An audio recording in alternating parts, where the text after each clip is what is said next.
I looked at my side of the draw and I thought I could beat all these players. Just got to apply myself, which happened, and I made the final against Phil. And it really is as simple as that. And I said to him, Phil, you want to enjoy this filming session because this could be your last.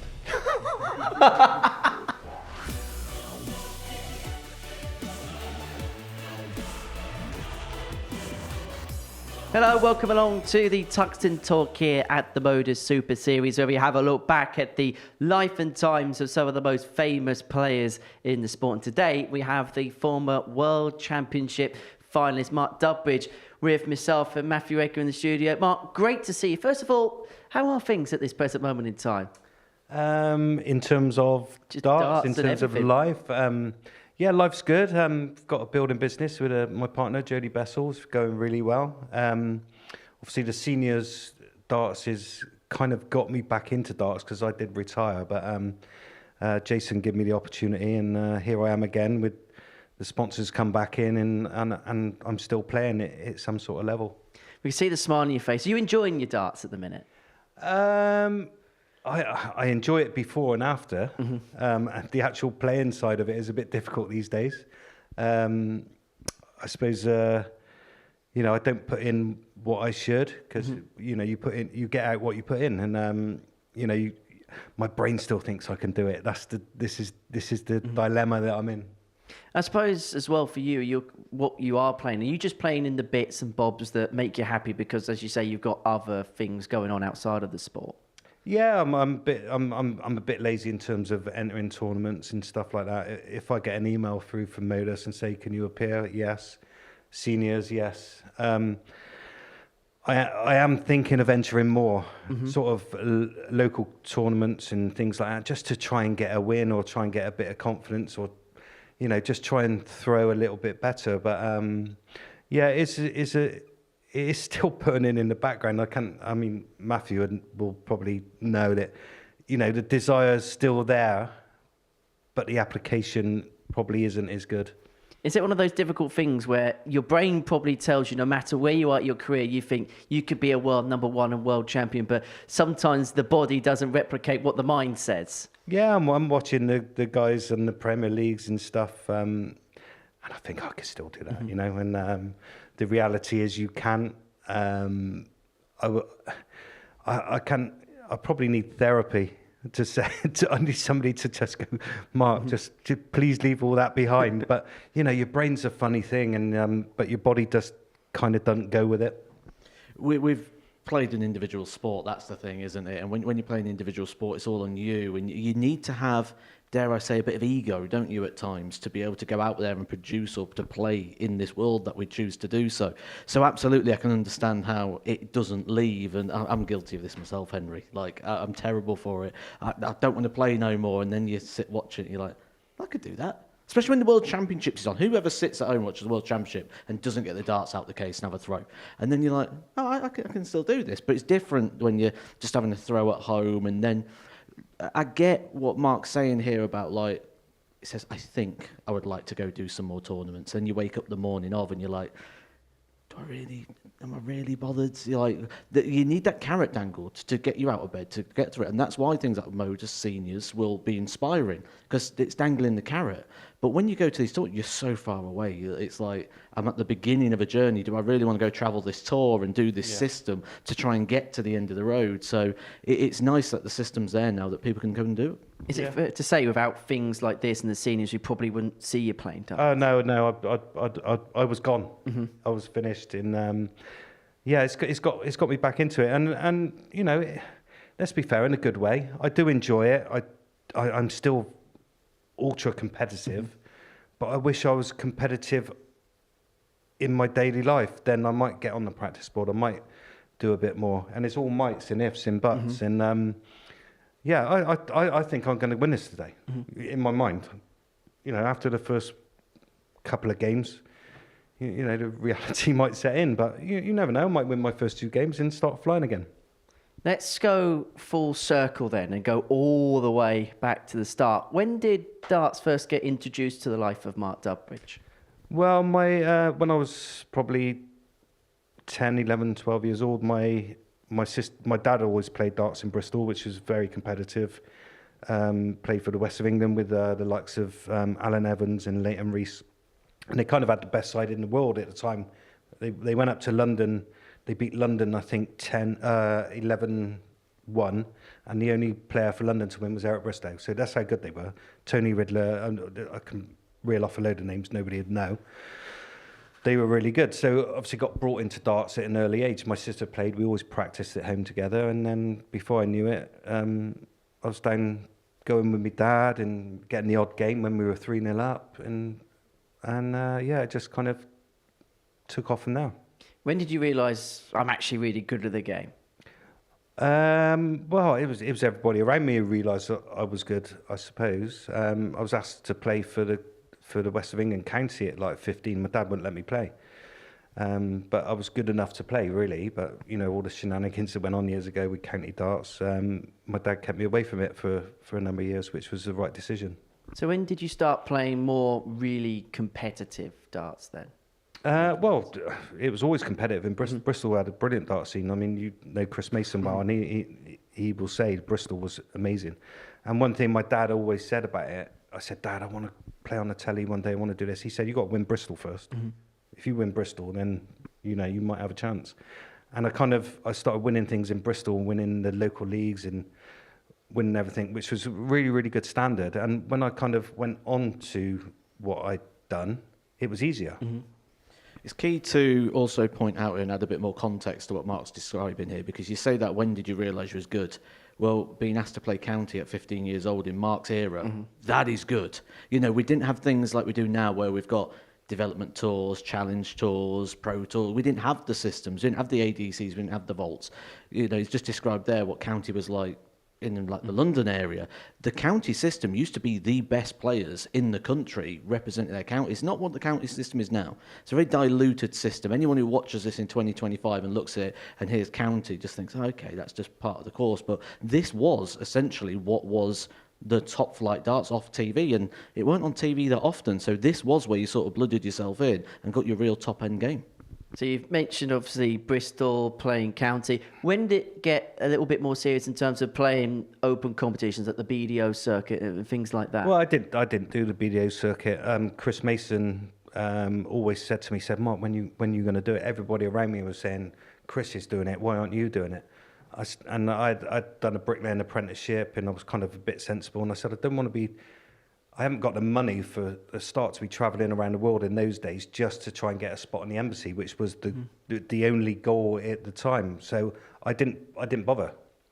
And then Chris asked me to practice with him, and we started practicing together. And I was doing all right, Chris, to be fair. and then I started going to a few tournaments with him, and is a story where. My wife Gina at the time got left 10 grand by her father died, unfortunately. And she said to me, well, because the PDC had just been born, and she said, do you want to go and do a circuit? Because there was the PDC had started and the BDO. And she said, we can use this money. And I said, right, if we do this, I'm only doing it so I can say to the guys in the local teams that I'm playing in, I had a go and I wasn't good enough. Mm-hmm. Well, within 2 weeks, I won the World Masters. So I think everybody knew around me, apart from myself, that I was good enough, and that's how it started. And I won the World Masters. I was number one in the world in the BDO because I think that was our first tournament on the calendar. I'd already previously played in one PDC tournament in Kilmarnock, which I loved. And I can remember, because when the breakaway come, if you joined it wasn't the PDC then, it was a WDC. You had a mentor. Mm-hmm. My mentor was Cliff Lazarenko. And I think the first tournament I got to like the quarterfinals or something, and he spoke to me in a bar. And he was like, Mark, watch you play today. I'm your mentor. You were fantastic. Here's my mobile phone number. If you think, we can improve anything. This was the whole process of getting everybody up to speed. I was straight back out on the phone. I was like, I've just spoke to Cliff Lazarenko. I can't believe it. Do you know what I mean? I was absolutely buzzing. So then I won the World Masters. Then I had a decision to make. which took a while. I had Martin Fitzmaurice on the phone to me. What are you going to do? I said, well, I haven't decided yet, and it all turned a bit nasty with him. So I just made a decision after a couple of weeks. I said, I want to come out in the smoke. I want to come out in the Circus Tavern. So I didn't do any other BDO tournaments. That was pretty much the only one I'd done, and I won it. And I went on to the WDC circuit, and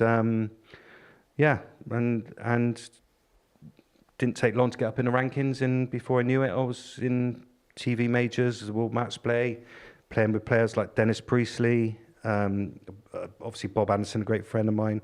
All these greats were still in it. Keith Deller. Oh, it was amazing. It was an amazing time. We'll talk about the move over to the PDC in just a second, but I want to just talk and touch on a little bit more about that World Masters success. As you say, it was pretty much your one and only tournament on the BDO. So when you walked into that room that week, did you have any realistic ambitions that you thought you were ever going to go and win it? No, but I'd already decided to play the WDC circuit, and like I said, I went to playing in Kilmarnock, my first tournament in Kilmarnock Football Club, and I happened to qualify for the World Masters, and I just said to Gina at the time, who was like, we were going everywhere together, I said, well, I'll just go out there for a bit of practice for the WDC, but obviously, you know, after how many days it was, I've won it on the BBC, so it skewed my everything for a couple of weeks, but I still stuck to my guns. Am I right in saying that's the story born behind the nickname, Flash? You don't want to know the real story. There's been a lot of speculation, but the real story is that I wanted a name to go with a song, i.e. The Power, and then my great mate Nick, my best friend, was a graphic designer who came up with a logo, and we just made it work before I'd actually done anything. And I think a lot of the guys now are doing that before they've done anything, but I suppose it was a bit what's the word? Presumptuous? Presumptuous to give myself a nickname, Flash. And you said about ego. I wasn't lacking any ego back in the day, to be fair. But you don't realise, I didn't think that I'm still going to be playing at 52 years of age with a nickname, Flash. Let's move on to life in the PDC. You mentioned how actually the moving over process was, I suppose at the time there was still that real bitterness between the two organisations. How difficult was it when a player was moving from one side to the other? I didn't see it as a moving over process, because I played him. I joined the WDC to play in that. A couple of weeks prior to, I only went to the World Masters because I was in it. So I actually, my path was WDC, now the PDC. That was I wanted to come out in the smoke in the Circus Tavern, that was it. Winning the World Masters actually threw a spanner in the works for it at that time. So that's just to clear that bit up. So let's talk about life in the PDC, because you got a fair bit of success quite quickly. I think that's fair to say. Yeah, I've done okay. I think that's probably why I'm still playing now, Matt, because you feel it's unfinished business. I don't think I achieved what I should have achieved. I think I was, not putting smoke up my backside, but I think I was as good or better than all of the players in the world, apart from obviously our Phil. Probably Lloydie at the time was a little bit better, but yeah, the rest of them I had no problem with. I was confident, so I think I ended up to number 3. That was probably about right. There's something that interests me to ask people now, and it's something I never really thought about until after I finished playing.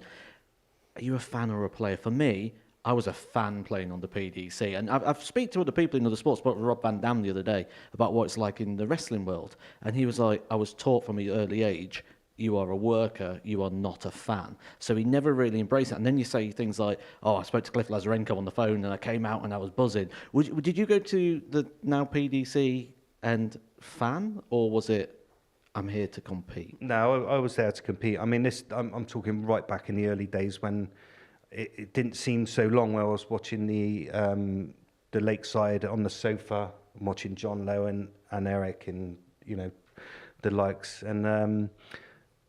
and Cliff, obviously, Big Cliff was a favourite of mine, and And like all of a sudden he's given me his phone number. I mean, it's just that was bizarre. But in terms of how I felt, I went to win tournaments and to play well, and I loved the competition. Oh, I've got one then. I always like to chuck one of these sort of questions in. Careful here, Mark. Oh, here we go. I've asked all sorts in the Doesn't speak past. to me usually. You say there you got his phone number. Who's the most famous person in your phone? Oh my God. Don't think I've got one. Henry Deacon. Oh, well, if he decides to give me his number, yeah. We can exchange it later. Obviously, I had Eric's number back in the day. He was the most famous person to me. Mm-hmm. Or Barry off EastEnders, or Sean Williamson. I had his once. He used to phone me up and wish me happy birthday. Do you ever do any karaoke? Do you ever sing down the line? Yeah, I had a little sing-song with Sean. We'd done I was invited to a few sort of charity events and stuff with him, and he got me out and we'd done a bit of Les Mis. Poorly. Let's talk about the 2005 World Championship and everything that happened there, and just describing that journey in your own words towards the final.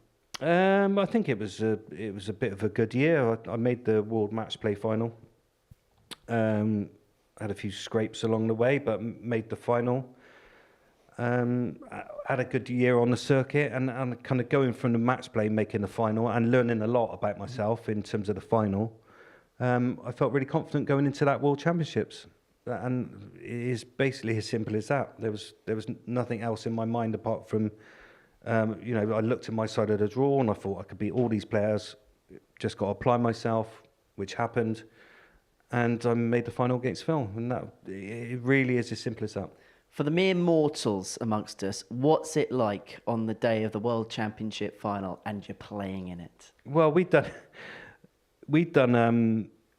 a little filming thing in a limo with it was me, Phil, and Eric, and we all had to wear leather jackets and stuff. So that probably took my mind off it a little bit. And I suppose this is how cocky I was. The filming went on quite long, and Phil turned around in the limo. He went, "Right then, guys, we need to wrap this up because I need to prepare for the final." And I said to him, "Phil, you want to enjoy this filming session because this could be your last." I feel like I'm learning more and more during this programme. Let's talk about the actual final itself from your perspective. When you look back and you look at maybe some of the ebbs and the flows in the game, do you think possibly something could have been had possibly. There? I think I had one dart at double top to go 3-1 up. But I was still quite good. You've got to understand, I was still quite green at the time in terms of that level of darts, and I didn't practice for hours and hours. So I've been playing all this through the week. You're worried about your next match, who you're playing. It's going through your mind. You don't sleep well. I mean, I sleep like a baby now. I didn't even worry about it. But back in the day, you don't sleep well. So I think I was mentally tired in that final. When I come under the bit of pressure, I think internally I broke.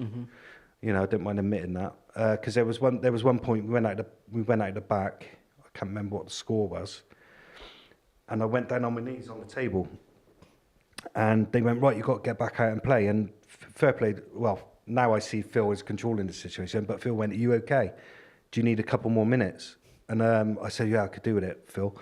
And he went to Sky. He went, "Right, we're going to have a couple more minutes." They went, "We can't do that." He said, "Put some more adverts on." They went, "Oh." They all went on their thing, "Put some more adverts on, they're not coming out." And but I thought, "Oh, that was nice of Phil." So anyway, I'm on this table, and they start wheeling the check out and I've jumped up. I went, "This isn't over, Phil." And I think I went out and won the next set, and then that was the adrenaline that I was finished. Yeah. So I think it was mental tiredness, lack of experience at that level. And you think at the time, well, I'll be in the final next year, but it was never to be repeated. So a bit just lack of experience really. You need. I think the guys these days have got people around them, haven't they? They got managers. They've got I had my closest friends in my family, but the young guys now they got all these people around them with bags of experience who've looked after players through their journeys. They can see all this come in. Is a very, very good time for a young dart player right now. This has genuinely been my favourite Tungsten Talk I've ever done. So much so, right, there's so much more we could cover, but I've been told we're out of time. Mark, thank you so much for you're more than joining welcome. us for this edition. Matt, Thanks, thank Matt. you as well. Thank you for watching the latest edition of the Tungsten Talk, and who knows, I may get a part 2 for Mark sometime soon.